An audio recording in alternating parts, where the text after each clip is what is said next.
Second explanation हमसे ये कहता है कि भाई देखिए ऐसा है, वेपर बनेंगी तो उन वेपर्स के प्रेशर की आप बात करेंगे, जब इक्विलिब्रियम आएगा तो वेपर्स के प्रेशर को आप वेपर प्रेशर बोल देंगे, बिल्कुल सही है।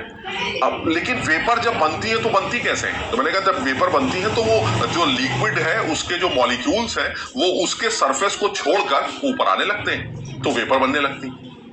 तो इसका मतलब ये हुआ कि अगर मैं उन मॉलिक्यूल्स की बात करूं जिनकी एनर्जी उस पर्टिकुलर एनर्जी से ज्यादा है जो लिक्विड के सरफेस को छोड़ने के लिए चाहिए, और अगर वो मॉलिक्यूल बढ़ा दिया जाए तो इसका मतलब वेपर भी ज्यादा बनेगी। मतलब मान लीजिए कि मैं ये बोलूं कि सरफेस को छोड़कर बाहर निकलना है अगर किसी मॉलिक्यूल को, तो उसके पास 50 जूल एनर्जी होनी चाहिए, ऐसे बोल रहा हूं, ठीक। तो अगर मान लीजिए मेरे मॉलिक्यूल के पास 50 जूल एनर्जी है तो वो सरफेस को छोड़ देगा। तो अगर मैं टेम्परेचर बढ़ाता हूं तो ऑब्वियसली ऐसे मॉलिक्यूल्स और भी निकल आएंगे जिनकी एनर्जी 50 जूल से ज्यादा हो जाएगी, क्योंकि टेम्परेचर बढ़ रहा है। तो ज्यादातर लोग सरफेस को छोड़ने लगेंगे, और अगर ज्यादातर लोग सरफेस को छोड़ने लगेंगे तो वेपर्स का जो अमाउंट है वो बढ़ेगा, जिसकी वजह से वेपर प्रेशर भी बढ़ेगा। एक एक्सप्लेनेशन ये, यानी अगर मैं थोड़ा सा टेक्निकल एक्सप्लेनेशन की बात करूं तो टेक्निकल एक्सप्लेनेशन ये कहता है कि अगर मान लीजिए आपने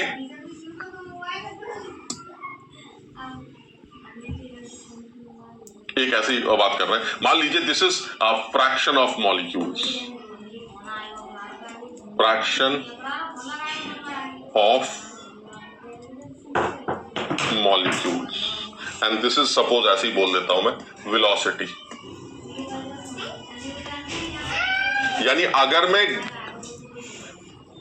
फ्रैक्शन ऑफ मॉलिक्यूल्स को वेलोसिटी के साथ प्लॉट करूं तो एक कर्व है जो कि बाद में पढ़ोगे भी तुम, लेकिन फिर भी एक डिस्ट्रीब्यूशन कर्व है जो इस तरह से बनाया गया है, जिसमें ये कहा गया है कि अगर आप किसी भी गैस का टेम्परेचर एक पर्टिकुलर टेम्परेचर ले लें,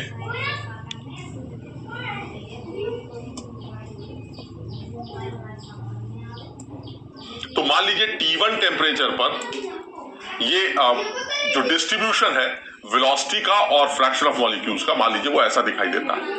अगर आपने टेम्परेचर बढ़ाया तो क्या होगा सर? अगर आपने टेम्परेचर बढ़ाया तो ये कुछ ऐसा दिखाई दे, अगर आपने टेम्परेचर और बढ़ाया तो मान लीजिए कुछ ऐसा दिखाई दे। यानी कहने का मतलब ये हुआ कि ये बताना चाह रहे हैं कि हमारा जो टेम्परेचर है, ये टेम्परेचर मान लीजिए T2 ले लेते हैं और ये टेम्परेचर मान लीजिए T3 ले लेते हैं, तो वो ये बताना चाह रहा है कि अगर आप टेम्परेचर बढ़ाते हैं यानी T3 की वैल्यू T2 से बड़ी है और T2 की वैल्यू T1 से बड़ी है, ऐसा जो है मैंने किया है, यानी मैंने टेम्परेचर इंक्रीज किया।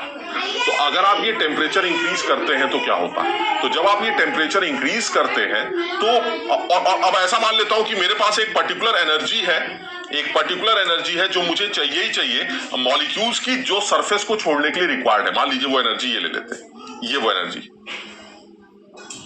अब जरा समझिएगा बात को, यानी दिस इज द एनर्जी, इसको इस एनर्जी को E ले लेते हैं और E को अलग से डिफाइन कर देते हैं। E is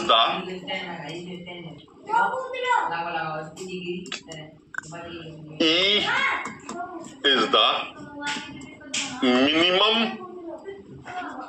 energy required. देखो अगर रिक्वायर्ड वर्ड यूज कर रहे हो तो मिनिमम और रिक्वायर्ड एक ही जैसा है। तो minimum energy required for the molecules to leave the surface, to leave the surface, यानी सरफेस को छोड़ने के लिए कम से कम मॉलिक्यूल के पास E एनर्जी होनी चाहिए। ठीक, अच्छा अब आप ये बताइए, अगर उस टाइम पर टेम्परेचर T1 है तो कितने मॉलिक्यूल्स का फ्रैक्शन ऐसा है जो इस E एनर्जी के बराबर या उससे ज्यादा एनर्जी रखते हैं?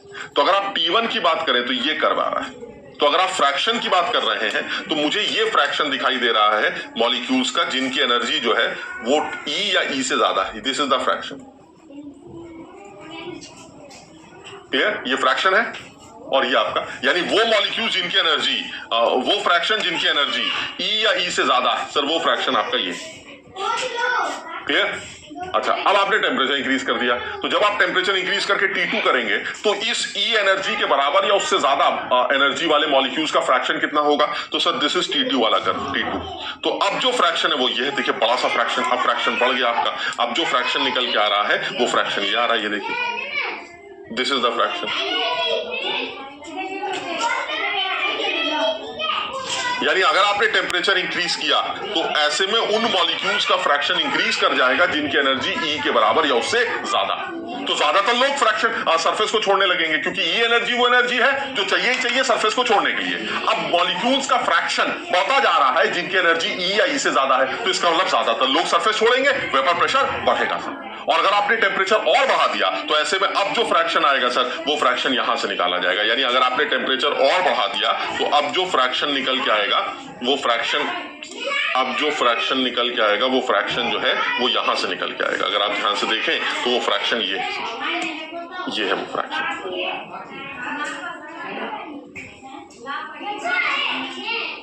और ज्यादा, यानी अगर आप टेम्परेचर बढ़ाते जा रहे हैं तो ऐसे में मॉलिक्यूल्स का जो फ्रैक्शन है वो इंक्रीज करता जा रहा है। किन मॉलिक्यूल्स का फ्रैक्शन? जिनकी एनर्जी E के बराबर या उससे ज्यादा है, और E होनी जरूरी है सरफेस को छोड़ने के लिए। यानी ज्यादातर लोगों की एनर्जी जो है वो बढ़ती जा रही है सरफेस छोड़ने के लिए, वो तैयार होते जा रहे हैं, जिसकी वजह से वो सरफेस छोड़ेंगे और वेपर्स का अमाउंट बढ़ेगा, जिसकी वजह से प्रेशर भी इंक्रीज करेगा। यानी एक चीज तो क्लियर है, टेम्परेचर बढ़ाने से वेपर प्रेशर बढ़ता है। इसका एक एक्सप्लेनेशन तो सिंपल है, PV and RT के अकॉर्डिंगली T बढ़ेगा तो प्रेशर भी बढ़ेगा। दूसरा एक्सप्लेनेशन क्या है कि अगर आप टेम्परेचर बढ़ाते हैं तो उन मॉलिक्यूल्स का फ्रैक्शन लगातार इंक्रीज करता चला जाएगा जो एक पर्टिकुलर एनर्जी के बराबर या उससे ज्यादा एनर्जी रखते हैं, और ये वो एनर्जी है जो सरफेस को छोड़कर वेपर में जाने के लिए जरूरी होती है। क्लियर?